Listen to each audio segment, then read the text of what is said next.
In this video, I'm going to showcase 4 of the best free design tools that you can use in 2021. Let's head over to my screen and visit design tool number 1. Now, just before we get into the nitty gritty, make sure to like this video, subscribe to my channel, and leave a comment below, letting me know if you use any of these tools and what you like about them. Tool number 1 is called Canva.com. This is perhaps one of the most well-known online design tools that you can use. You can create full-blown branding kits or very simple things such as background removal. There are tons of templates and things you can download, and they even have their own little training where they teach you the latest branding and design skills that you need in order to become a successful graphic designer. You can also create presentations, social media posts, and videos. Go to create a design, choose what sort of layout you want to use. Let's just go ahead and do banner, and now you'll be presented with a blank canvas. Just go ahead, select one of the templates, click on an element,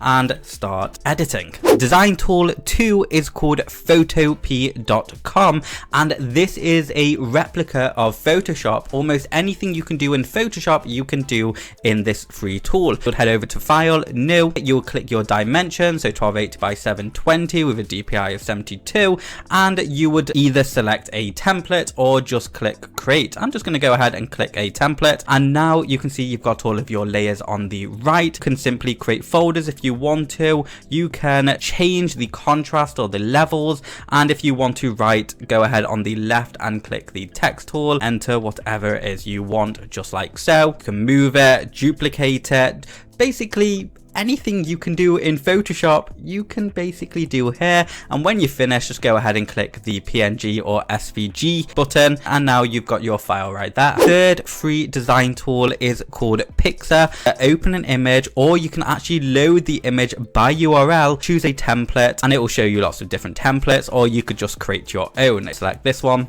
use this template. To get started with this, all you would need to do is select the elements, click on it, and it will show you all the different fonts, and that's basically all you need to do to get started with Pixar. Finally, the 4th design free tool is called Rello. Select which template you want, click on this one. You can add videos like this, or you can simply change the background like that. Either way, this tool has all of the features that you need to get some really funky designs. Using any one of these design tools will really help your presentation skills, your design skills, and overall kind of achieve whatever it is you need to achieve online. If you have any questions whatsoever, go ahead and leave a comment below. Thank you so much for watching, and I'll see you next time.